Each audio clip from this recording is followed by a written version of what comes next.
Welcome बच्चों। आज हम लोग विज्ञान भारती कक्षा 8 के अभ्यास कार्य पुस्तिका इकाई 14 चुंबकत्व पर आधारित प्रश्नों को हल करेंगे, जिसमें पहला प्रश्न है निम्नलिखित प्रश्नों में सही विकल्प छांटिए।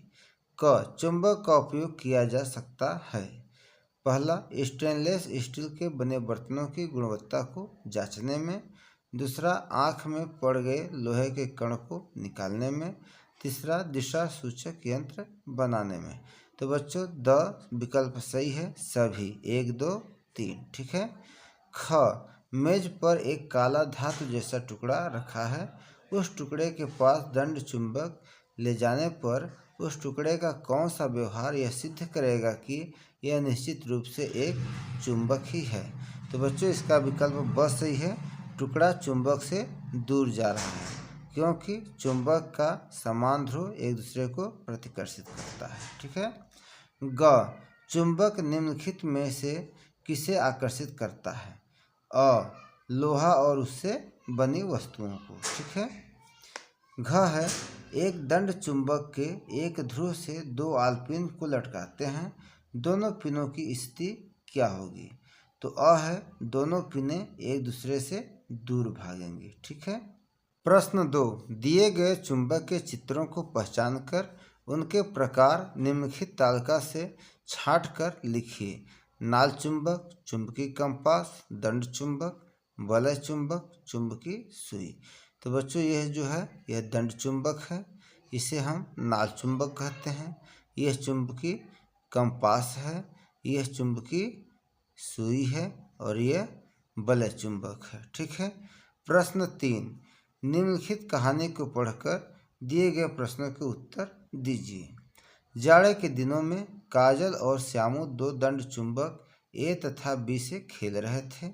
अचानक काजल के हाथ से चुंबक ए छूटकर फर्श पर गिर गया और चुंबक के 3 टुकड़े हो गए। काजल रोने लगी। तभी श्यामू ने कहा, परेशान मत हो, तुम्हारा चुंबक खराब नहीं हुआ है, बल्कि तुम्हारे पास अब 3 चुंबक हो गए हैं। काजल ने उन चुंबक के टुकड़ों में लोहे की पिन चिपका कर देखी तो वह चिपक गई, जिससे काजल हंसने लगी। साथ ही लोहे की कीलों को छुड़ाकर फेंक उसने चुंबक अपनी जेब में रख लिए। श्यामू भी खुशी में अपने चुंबक में धागा बांधकर गोल गोल घुमाने लगा। अचानक हाथ से चुंबक छूटकर कमरे में फर्श पर गिर गया। अच्छी बात यह हुई कि उस चुंबक में काजल द्वारा फेंकी गई लोहे की पिन चिपक गई। काजल ने चुंबक ढूंढकर उठाया तो देखा पिन चुंबक के दोनों सिरे पर चिपकी हुई थी। तभी माँ ने आवाज़ दी, तुम लोग खेलना बंद करो और अंगीठी के पास आकर आग सेक लो। दोनों बच्चे आग सेकने लगे। जेब से चुंबक निकालते समय काजल का एक चुंबक टुकड़ा उस अंगीठी में गिर गया। अगले दिन सुबह उसने राख से चुंबक को निकाला और देखा कि अब उसमें लोहे की कीलें नहीं चिपक रही थीं। वह अब सोच में पड़ गई। क काजल के दंड चुंबक के 3 टुकड़ों में किस टुकड़े में दोनों ध्रुव है। तो बच्चों सभी टुकड़ों में दोनों ध्रुव है। ठीक है ना। ख दिए गए कथनों को पढ़कर सही विकल्प चुनिए। कथन 1, चुंबक के टूटने पर उसके ध्रुव अलग नहीं होते हैं।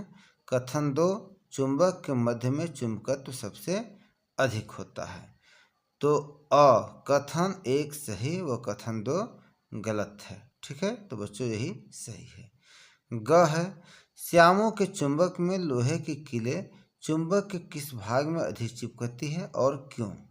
तो बच्चों श्यामू के चुंबक में लोहे की कीलें चुंबक के दोनों ध्रुवों अर्थात सिरों पर अधिक चिपकती है, क्योंकि सिरों पर चुंबकत्व सबसे अधिक होता है। ठीक है।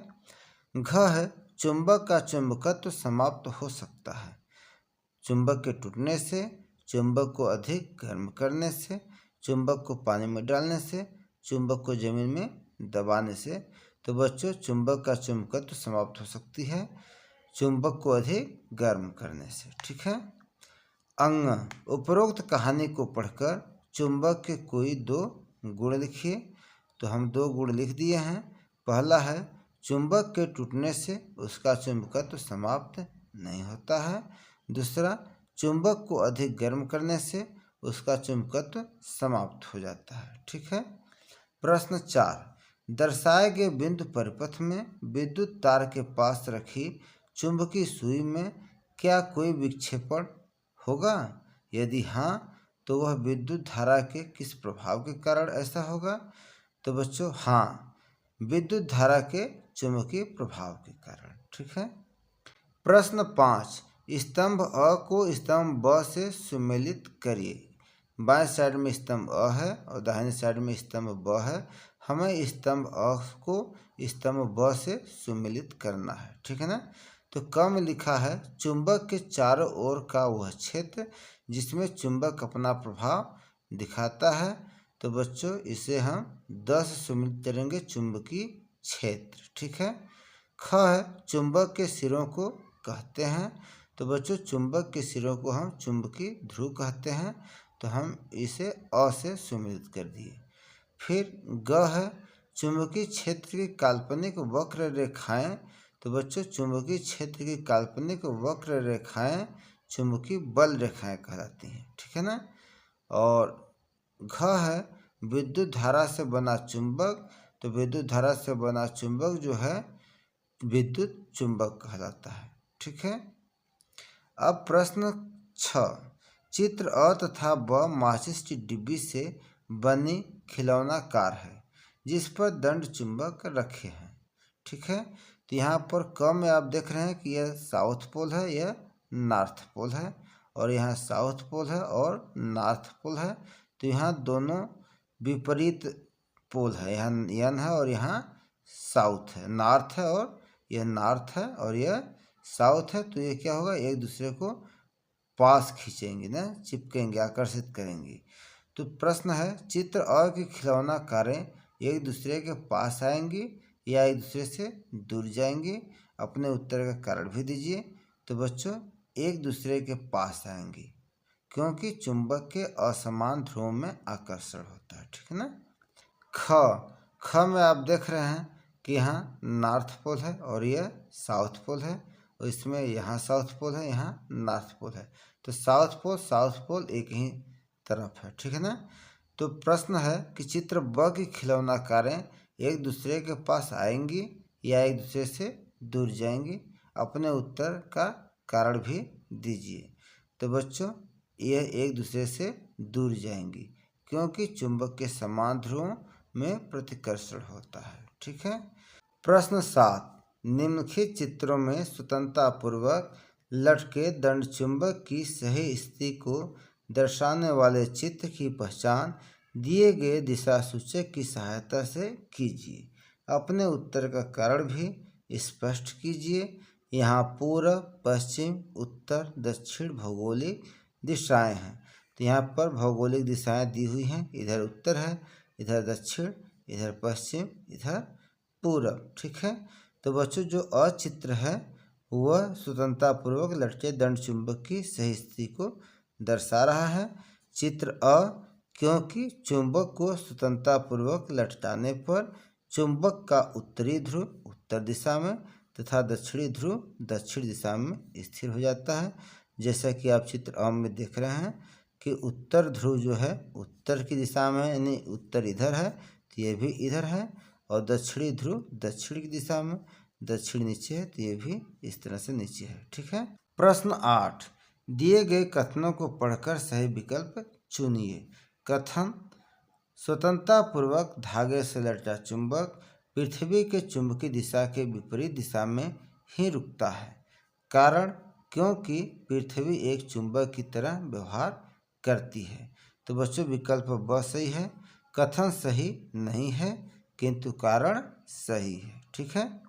प्रश्न 9, दिए गए चुंबक में 3 बिंदु ए बी सी दर्शाए गए हैं। तो यहाँ एक चुंबक दिया हुआ है, इसमें बिंदु ए, बिंदु बी, बिंदु सी दर्शाया गया है।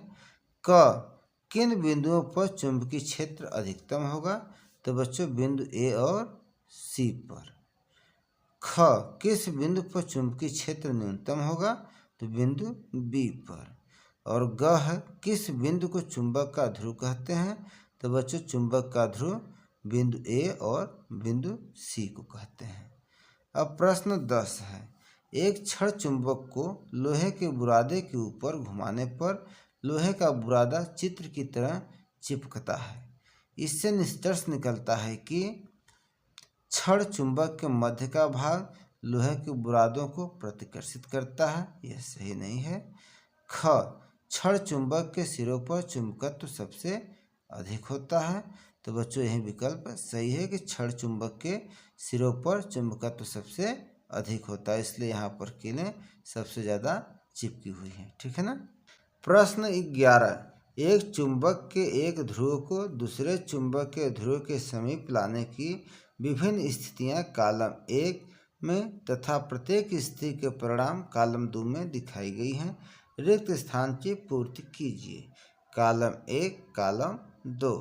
तो बच्चों यहाँ पर आप यन और यन देख रहे हैं। यन का मतलब नॉर्थ पोल और इस यन का मतलब भी नॉर्थ पोल, अर्थात दोनों समान पोल है, समान ध्रुव है। तो यहाँ पर क्या होगा? प्रतिकर्षण होगा। ठीक है ना। अब यहाँ पर लिखा आकर्षण, तो आकर्षण तब होगा जब विपरीत ध्रुव रहेंगे। तो यहाँ नॉर्थ पोल है, यहाँ साउथ पोल है, यानी ये उत्तरी ध्रुव है, यह दक्षिणी ध्रुव। ठीक है ना। तो वहाँ आकर्षण होगा। यहाँ पर भी आप देख रहे हैं कि यह दक्षिणी ध्रुव है यानी साउथ पोल, यह उत्तरी ध्रुव है नॉर्थ पोल। तो यहाँ पर भी विपरीत ध्रुव है, तो यहाँ आकर्षण भरेंगे। फिर यहाँ देख रहे हैं यह साउथ पोल है और यह साउथ पोल है, यह समान ध्रुव है, तो यहाँ प्रतिकर्षण होगा। ठीक है। प्रश्न 12, एक विद्यार्थी ने एक कंपास सुई, छड़ चुंबक तथा 2 समान मोटाई की कांच तथा लोहे की शीट लेकर चित्रानुसार बारी बारी से 2 स्थितियों में प्रयोग किया। सर्वप्रथम उसने कांच की शीट रखकर अवलोकन किया, तत्पश्चात लोहे की शीट रखकर अवलोकन किया। आपके अनुसार उक्त दोनों परिस्थितियों में अवलोकन के परिणाम, कंपास सुई पर प्रभाव को अपने शब्दों में कारण सहित लिखिए। ठीक है ना। तो बच्चों यहाँ पर जब कांच की शीट रखा गया है, कहाँ पर? ये कंपास सुई और चुंबक के बीच में, तो कंपास सुई क्या करेगा? विक्षेपित करेगा। ठीक है ना। लेकिन जब यहाँ पर हम लोहे की चादर रखते हैं तो कंपास सुई विक्षेपित नहीं होता है। तो यहाँ पर लिखे हैं कि प्रथम स्थिति में जब कांच की शीट को कंपास सुई और चुंबक के बीच रखने पर कंपास सुई विक्षेपित हो जाती है, जबकि दूसरे स्थिति में लोहे की चादर को कंपास सुई और चुंबक के बीच रखने पर कंपास सुई पर कोई प्रभाव नहीं पड़ता है। इसका कारण है कि चुंबक का प्रभाव कांच के आर पार निकल जाता है, जबकि लोहे के चादर के आर पार नहीं निकल पाता है। तो बच्चों इस तरह से आज हम लोग इस अभ्यास प्रश्नों को हल कर लिए। फिर मिलेंगे नेक्स्ट वीडियो में, तब तक के लिए आप सभी को बहुत बहुत धन्यवाद।